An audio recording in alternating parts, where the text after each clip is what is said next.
I know you've always been Mom's favorite. Oh my God. And you know why that is? That is because you are always there. Yes. And you're always there. I call our mother every day. It's just not fair. It's not fair that I call Mom every day. No. Like, he doesn't have a phone.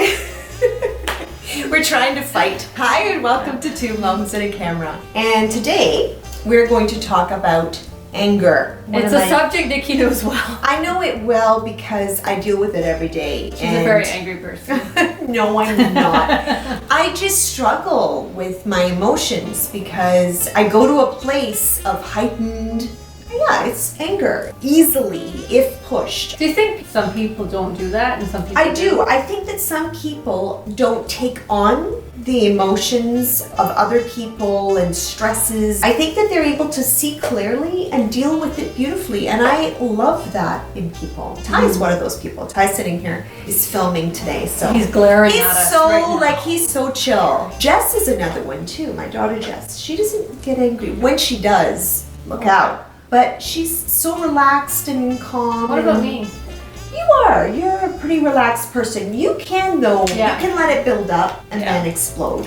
So I think we all have it. I think how often we show it and how we handle it is very different, but I think we all have anger in our lives, and just want to talk a little bit about what we need to think about when we get that fiery, angry, I want to lash out, or I want to talk about something. How we deal with it and how we address situations with other people are very important, because it can make or break a situation. I mean, I can't tell you how many times I've had to go back and apologize for my behavior because I've been angry and not in control of myself and my emotions and what I've said. And that's not fun. No. It's not fun. It's good that you know. And it's good to do that. Right. If you are a person that is very emotionally driven, like me, you'll have to do that often. But if you're able to do that, that's one step in the right direction. Making excuses for it is never okay. No. And you it have doesn't to take responsibility. That's right. It doesn't matter what you've been through in life. It is never okay to come at someone and hurt somebody because you're angry. That's never okay. That is never okay. I think that there's so many times we can go back in our lives and say, well, I'm an angry person because of this. Right, you make excuses. I have mental health issues, so I'm angry. Doesn't make it right. No. Does not make it right. So always be in control of yourself. There's some things that you can do. I know for myself, deep breaths, walking away from a situation and then coming back and dealing with it when I'm feeling a little more in control is always good. I find if I'm reactive to something, that's when it all goes south. And I've had a few incidences recently where I've been a little bit angry. If you watch V Vlogs, great channel by the way, go there if you've not been there before. Life of Jess and Ty, and it's wonderful. I was recently involved in a robbery in our hotel room, and I had an instance where the hotel was being extremely defensive to their security systems, when clearly someone went in the room and took my wallet. I didn't make that up. Right. It happened. Everyone around me was aware that I did not have my wallet, that it was left in the room, and it was a very short window of time.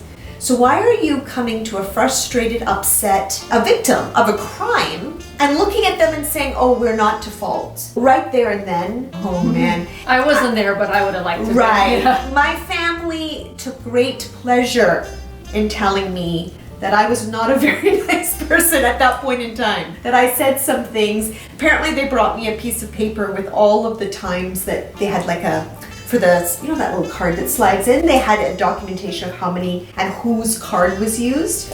And I told them to take their little piece of paper and go away.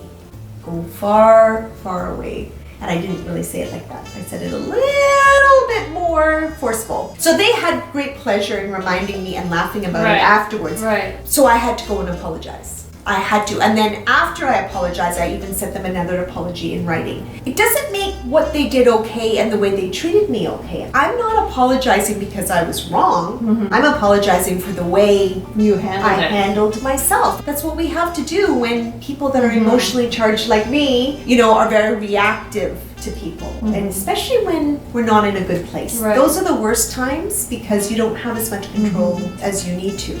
I think anger also is a big issue when you're hurt, when somebody hurts you. And I think those are the hardest ones. I think if it's a family member or somebody that you love deeply, I think those remarks, or if someone comes at you in any kind of way, it can really lead to a lot of anger. I find what really helps is if you assume that someone's not trying to hurt you, then all of a sudden you look at everything differently. And even if I'm wrong, if you intend to hurt me and I just assume that you didn't mean to do that, what have I lost, really? I'm going about oblivious to the hurt, and that's a cool place to be. It is a cool place to be. And so to assume that everybody wants the best for you is not a bad thing, really. I know you can't be naive and stupid, and I'm a bit naive. I can be very naive. I think that knowing too, sort of a trigger, what level, like knowing yourself really well and knowing at what point you should walk away. At what point am I actually getting unreasonable? Right. And then remove yourself from that situation. That's important, and that takes years. That's really important, and it's also really good if you have someone in your family who you know is reactive in that way, to be able to give them a sign or a slight loving, maybe you need to step out for a while, or maybe you need to take a walk and get some fresh air. I mean, never tell a person who's heightened and like that, never go at them, or just make it worse. It'll make it worse. If you can talk a person down with love, and it's somebody that you really care about and they know you care, it's also a good thing to do, and I think that that's always positive. I also think that anger happens when there's a lack of communication. So I mean, how many times with emails or texts, oh my gosh, it happens all the time. People can be sort of, I mean, if you can misunderstand a tone, or that's why I like emojis. Emojis say it all, because I can say emojis do. They do. They actually do. mean, if I put a smiley face by a comment, if I'm playing with you, Yeah. you're gonna know that. But by the way, hold on a second. Our mother's using emojis a lot right now. And it's kind of freaking me out a little bit. Like, emojis can be a wee bit creepy, and Mom uses them a lot. Okay, in what context? I don't know. Every time she texts me, does she not emoji you? Does she never? See, she loves you more than she loves more. me. That's what we were talking about to begin with. You know what, guys? Life is short. When you're angry, your stress levels go up, your blood pressure goes up. There's so many things that go wrong. It's not worth when it. you're angry. Just take a deep breath and try to calm yourself down, walk away, and address the situation when you're level-headed. Don't ever send emails when you're angry. Don't take phone calls when you're angry. Right. And don't try to address serious situations when you're angry. Quite often things seem completely different the next day. Like if you sleep on something, quite often the next day you wake up. Or talk it through with someone who can that you really trust. give you their opinion. And if you are completely being unreasonable, listen, when I'm unreasonable, my sister always tells me, you take great pleasure in telling me. The thing is, if it's someone you trust and you love, they can bring you down 3 levels so that you can have a good understanding of what it really is about. And sometimes your feelings and emotions are playing a part in that, or making you think differently than the way you should be thinking. So just be happy. It's a better emotion than anger. So let's end with that. I'm sorry, Michelle. I love you. Love you too. Thanks for watching.